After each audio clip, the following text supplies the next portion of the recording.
1 বছরের জন্য, আমাদের আরও 6 মাস আছে গেল। এটা আমরা যে সাবস্টেশন নিয়েছি, সাবস্টেশনের ছাড়পত্র হয়েছে। দুস্থ অবশ্যই আছে, তারা এরা তো 20 বছর 30 বছর ব্যবসা করে আইছে 2 নম্বর ভাবে। এখন তাদেরকে তো এইভাবে ধরা উচিত ছিল এবং দরকার আছে। আসলে সার্কাসের মতন মনে হচ্ছে আর রাজুকের ব্যর্থতা। লাইসেন্স আছে, পরিবেশ আছে, জেলা প্রশাসক এমনকি জেলা প্রশাসকের লাইসেন্স আছে। ওরা বলে নাই, আমি দেখুন জেলা প্রশাসক, কিন্তু ওনারা এখন মানতেছে না। ওনারা তোমার সাহেব কি একটা বক্তব্য দিয়েছে, এর উপরই আছে। পলাশ সাহেবের সাথে আপনাদের দ্বন্দ্বটা কিসের?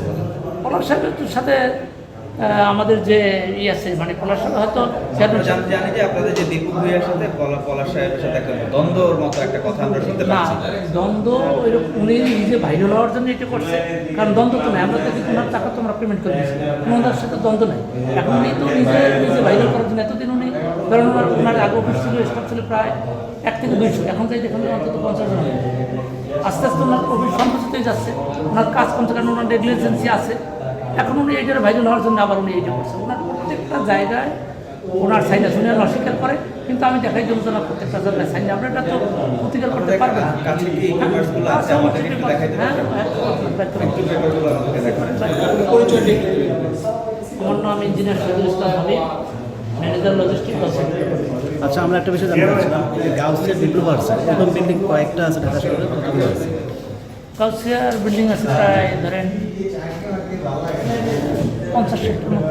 50-60। এই সমস্ত বিল্ডিংগুলো কোথায় কোথায় আছে? কমার্শিয়াল বিল্ডিং করে কমার্শিয়ালই আমাদের, শুধু সব কমার্শিয়াল কমার্শিয়াল একটা। কমার্শিয়াল একটাই বাকি 13/6/2023, 1 বছরের জন্য, আমাদের আরও 6 মাস আছে গেল। এটা আমরা যে সাবস্টেশন নিয়েছি, সাবস্টেশনের ছাড়পত্র হয়েছে। এরপর যে আমরা ফায়ারের যে প্রথম জন্মদিন নিয়েছি, এই যে 12 সালে। এই যে রাজুক কর্তৃপক্ষ যে ছিলগালা করতেছে, আপনার বর্তমানে এরকম একটা সাহসী অভিযান কীভাবে দেখতেছেন বিষয়টা? আসলে এটা তো রাজুকের অনেক আগে করা উচিত ছিল। এখন ওখানে লোক মারা যাওয়ার পরে যেহেতু তারা এখন হাতে নিচে কাজটা, তো এটা সব সময় থাকা উচিত। এখন যে নতুন অবস্থা, এখন গরম গরম হবে, কিন্তু কদিন পিঠে আবার ক্যান্সেল হয়ে যাবে তা না, সব সময় রাখা উচিত। এটা আসলে সার্কাসের মতন মনে হচ্ছে আর রাজুকের ব্যর্থতা।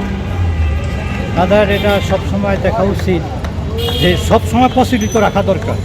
যে আজকে আমার একটু সমস্যা হয়েছে, আমি 1 সপ্তাহ করছি, পরে আবার দেখি যে ঠান্ডা হয়ে গেছে, না, এটা সব সময় রাখা দরকার। যেহেতু মানুষের জানমালের একটা ভয় আছে, মানুষের নিরাপত্তা দরকার আছে, এটার দিকে তাকে তারা সব সময় এটা ফলো করা উচিত। আচ্ছা, আরেকটা জিনিস যদি বলি, এখানে দেওয়ার কথা, কিন্তু এগুলো না দেখে দিয়ে দিল কেন? তার কি মনে করেন? এখানে আসলে বিষয়টা হইল, যারা এটার লাইসেন্স আগে দিছে তারা কিন্তু হোটেলের মাধ্যমে দেয় না, দিছে এটা আবাসিক থাকবে অথবা অফিস আদালত থাকবে, এরা অনুমতি লইছে অফিসের, কিন্তু অফিসের নাম ভাঙিয়ে তারা রাখতেছে হোটেল। এই জায়গায় রাজুকেরটা ঠিকই আছে, রাজুকের জায়গায় রাজুক ভাই, কিন্তু এটা যদি রাজুক সবসময় প্রচলিত রাখে সবচেয়ে বেটার হবে।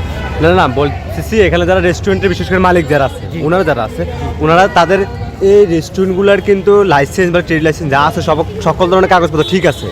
তা দেখার পরে রাজ্য কর্তৃপক্ষ দেখছে যে সকল কাগজপত্র ঠিক আছে, কিন্তু তাদেরকে বাতিল করা হচ্ছে শুধু বিল্ডিংয়ের কারণে। যে এই মার্কেটের এখানে তাদেরকেও অনুমোদন দেওয়া হয়েছে, শুধুমাত্র অফিসের অনুমোদন হয়েছে, সেখানে যে কমার্শিয়াল যে জিনিসটা আনছে ব্যবসা বাণিজ্য, এটা বাতিল, এটার কারণে তাদেরকে সকল কিছু এখানে যারা রেস্টুরেন্ট আছে সকল ছিলগালা করা হয়েছে।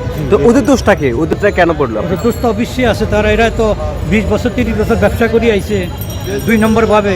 এখন তাদেরকে তো এইভাবে ধরা উচিত ছিল এবং দরকার আছে, এটাই উচিত, এটাই ঠিক আছে। রাজুকের এটাই করা উচিত ছিল, এটাই দরকার। যেহেতু তারা এত বছরের টাকাটা তারা লাভবান হচ্ছে, এটা নিয়ে মানুষের মাথায় বাই দিয়ে, এখন এটা দরকার, ঠিক আছে।